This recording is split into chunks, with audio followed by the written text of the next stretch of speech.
You graduated from the Flora Stone Mather College in June 1949 and then attended the Western Reserve University Graduate School, graduating with a Master's of Arts in 1951.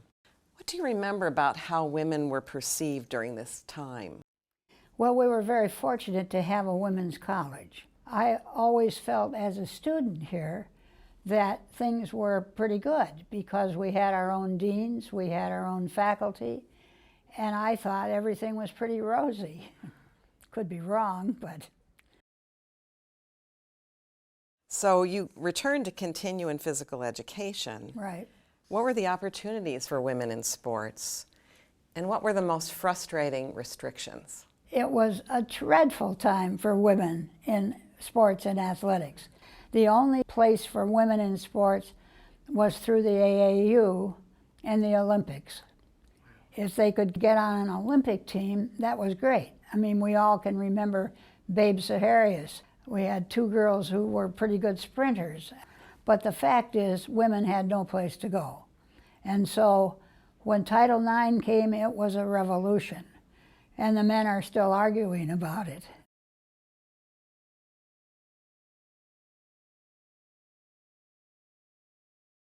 A questionnaire survey was developed, pre-tested, and distributed to every woman employed by the university to assess and review the status of women. I have to say that's a remarkable achievement alone. What were the most significant findings? Certainly the most dramatic was the number of women faculty.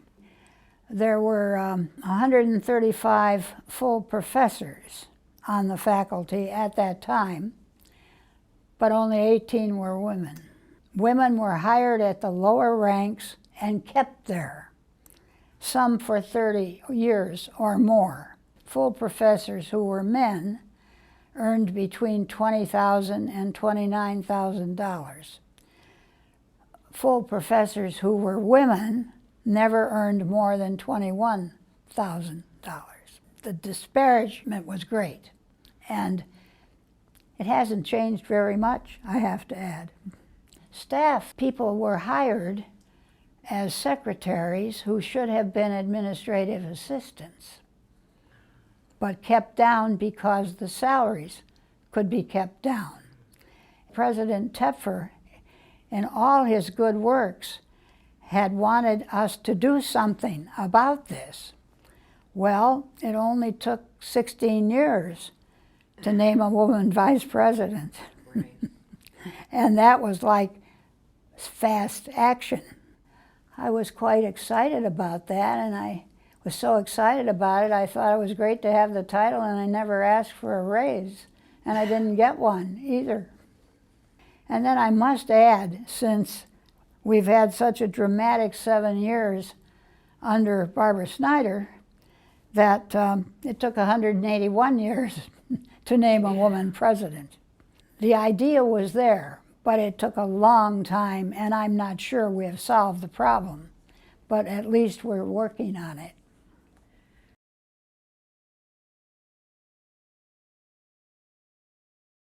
You were instrumental in helping to establish a professional center for women on campus in 2002, with the hiring of its first full-time director, Dr. Dorothy Miller. The Mather alums said, we'll put up the money if you will let us have a women's center and name it for Flora Stone Mather. We needed a women's center. We needed this home for undergraduates, graduates, women faculty. And with it, we hired the best person we could find, who has turned out to be a remarkable leader. I guess that's one of those places where, you know, I never know enough to shut up. I suggested to the Mather alums that we should have a matching gift. I said, why don't we raise $1 million and put it with our money, and that'll do something good. Well, then they said, that's a great idea, and you be the chair. So for the past 5 years, I have been the chair. We did raise the money. It took a lot of people, a lot of hard work, but it obviously was a cause worth doing. I was happy about that. I'm happy about where the Women's Center is going. I know that they're going to have a nice home in the new Veal Center, and that'll be wonderful for them. They certainly don't have enough space now, and that it can be a growing future. I'm not so familiar with centers for women at other places, but I've been convinced that this was a good one and that we've attracted a wonderful new director. So sky's the limit, you know. I was grown up and had a family of my own before I realized the sacrifice that my mother had made to get me started in life. My father died when I was 12, and I was then an only child, and my mother had to go to work again, and she never let me know that we were poor or that we didn't have all that everybody else had. And then as I grew up, she instilled in me the idea that education was everything. She had to quit school to go to work in the 5th grade. And she worked the rest of her life mainly. And when she left her job as the assistant director of planned giving at White Motor Company, it took 5 people to fill her shoes. When I retired, after a wonderful career, it took 5 people to take my job. I had a good home life, and it paid off.